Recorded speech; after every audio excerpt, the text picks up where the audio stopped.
YankeeAirMuseum.org/fly. That's the Yankee lady in the air.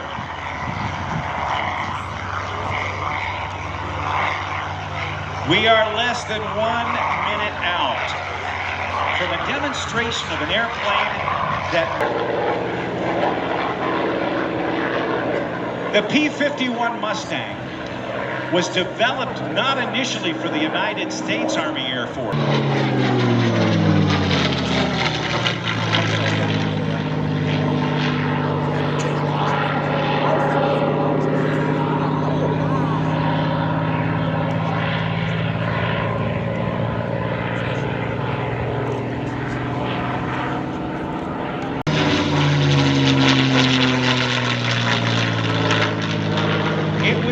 Outfitted with an Allison engine, and it was a darn good airplane, but it didn't perform well enough at high altitude to be effective against the German fighters, the Bf-109 Messerschmitts and the Focke-Wulf FW-190s. So some enterprising British engineers said, why don't we put one of our Rolls-Royce Merlins on the front of this thing? They did, and the Mustang became arguably one of the finest fighters in all of aviation history. German fighters were smaller than these two. Yeah, they were, and they did, but they were fighting over their own soil most of the time. They were able to get back to the field and get back in the fight. But the Mustang had some things that no other airplane had. Was described by then Senator Harry Truman's Senate War Investigating Committee as the most aerodynamic plane in existence. It became so important. 15,600 were built, and by the way, Rolls-Royce couldn't keep up with the production, so the Packard Motor Car Company of Detroit, Michigan, built 56,000 of these engines, these Merlin engines, and was in an airplane like this. From the left, photo pass, Lou Horschel in the Mustang. Catch up with them. Let's just watch from the right, listen from the right. The big friends, the B-17s and the B-24s, many of which were made right here at Ypsilanti, and the little friends, the Mustangs, the escort fighters that protected the 10 men aboard each of these big bombers. Here they come.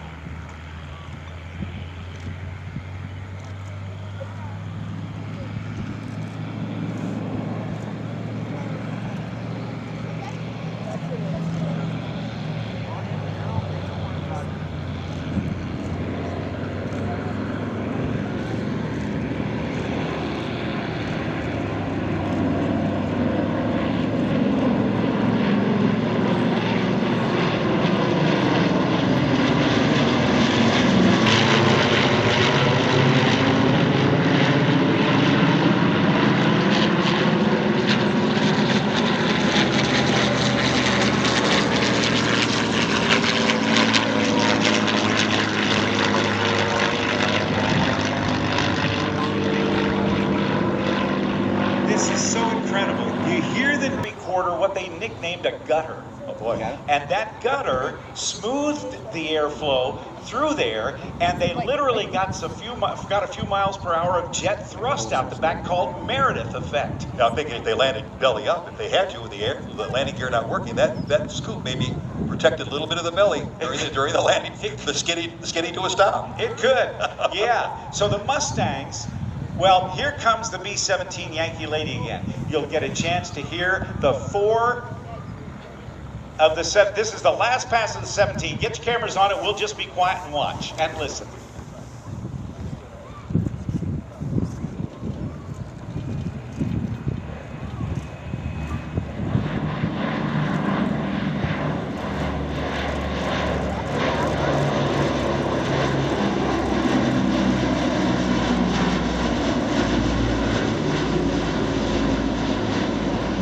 Low and to the right, 3 Mustangs.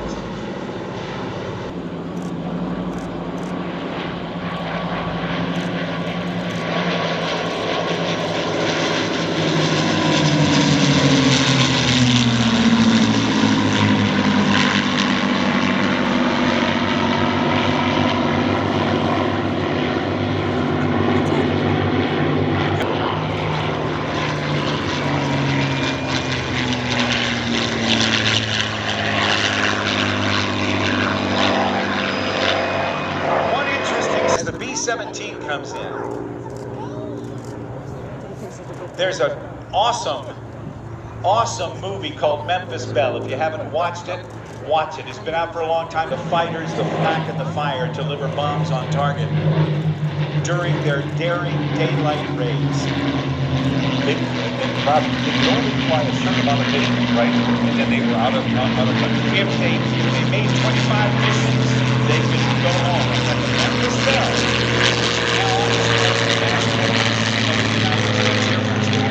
George Klein.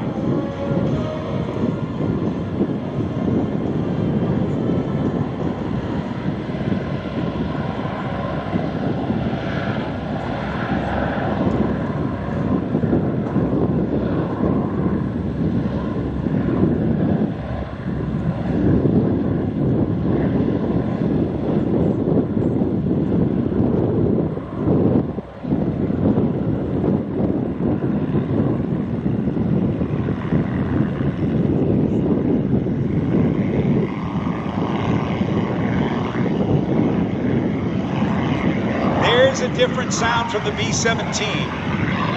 Another Mustang taking off.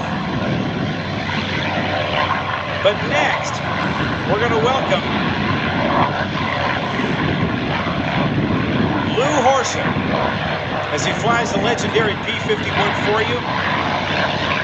Louis is a tribute, was flying as a tribute to the legendary P-51 fighter. As I mentioned, it first flew in 1940. The Mustang prototype didn't have a name. It was just called the NA-73X. Raymond Rice, Edgar Schmoot, headed up North American Aviation's design team, along with Ray Rice and Leon.